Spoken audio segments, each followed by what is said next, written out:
Right, I know this video is going to improve your game. This is some content that I've shared with my online clients. I'm going to be covering all aspects of the game. Make sure you subscribe. This playlist is going to cover everything from driving to how you should practice to short game. So make sure you hit that button and I'll speak to you later. Right, okay. Morning, afternoon, evening, wherever you are in the world right now where you're watching this. I just wanted to give you a few tips and advice in terms of bunker play.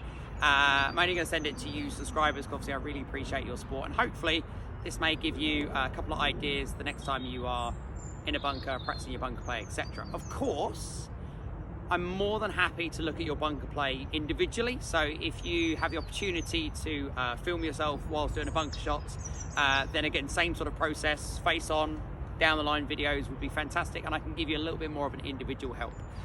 All I wanted to do was sort of go through the way that I would play a bunker shot and some of the things that I notice when a lot of amateurs play. Funnily enough, I've just literally had my dad here. I've been giving him a bunker lesson. He is awful out of a bunker. Hopefully now he's a little bit less awful. So, for example, in terms of using him as a classic amateur, my dad plays off 28, he's in his mid-70s, loves the game, plays 3 times a week. But first thing he was doing was setting up like he was just about to hit a normal sandwich. So he had very much the ball in the center of his stance. You need to have the ball forward in your stance, a bit like if he was going to hit a driver. That allows you to get the right contact point, which is hitting the sand first. So there's no point putting the ball in the center of your stance, which is the low point, because you need to hit the sand first. So the ball can't be where you would normally strike an iron, so it needs to be forward.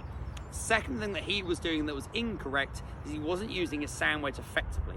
It has a sole, it has a bounce, which helps to skim through the sand rather than digging in. So he very much had the leading edge, just setting up like a normal sort of iron shot. So as he was hitting the sand, the leading edge was digging in, and not, if he was using the bounce of the club, sort of skimming through the sand. So he was definitely not using the club correctly. Again, you guys need to make sure that your sand wedge is open. So allow the face to be pointing towards the sky to give you that extra lift anyway.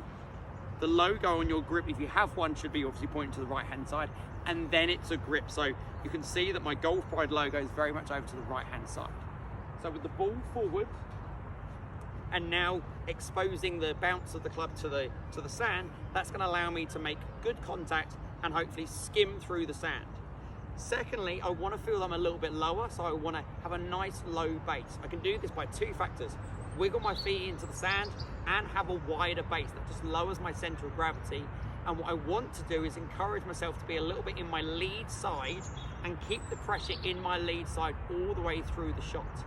Again, using my dad as an example, whilst he had the ball in the middle and he was using the leading edge, his impact was very scoopy in an attempt to help the ball out of the air, but because he was shifting pressure here, when he did hit the sand first, he was hitting it way too far behind, to the point that sometimes the club was nearly out on the upswing as he was striking, so he even called it slightly thin. So in fact, he did quite an impressive shot where he actually hit it fat and thin in the same shot.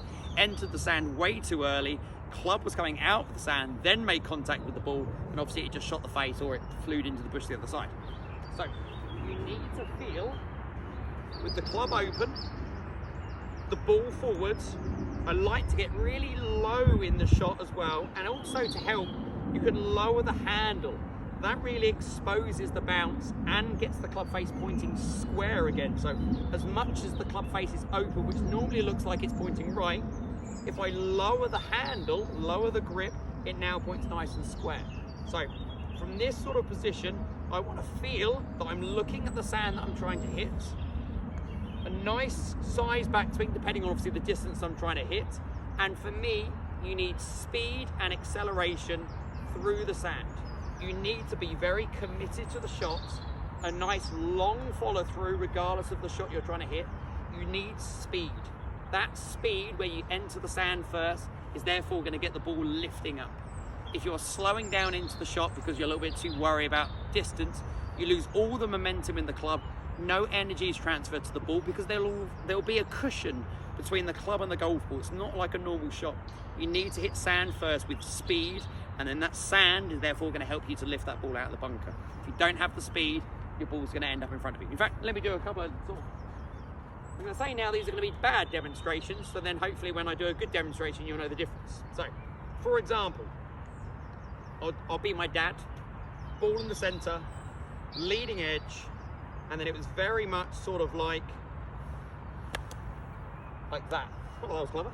So, entered the sand way before the golf ball. Option 2 that he had, ball in the middle, leading edge presenting to the ball, hits the sand, but just all the energy is just sapped because this is digging into the sand and not bouncing back out the sand. Option 3, ball in the middle. Let's say he opens up the club face, but now just doesn't hit the sand in the right point. Again, hits the lip, doesn't get the lift. So I need to have my ball forward. I'm going to get myself nice and low. I'm going to expose the bounce, so rotate the club to the right, then grip it, lower the handle to get that extra nice square club face, and just feel more positive on the way through. So as I go through, more pressure is going into my lead side, and I'm facing the target with my hands nice and high. And then in theory, this should be a nice, good shot. Not that you'll see the result.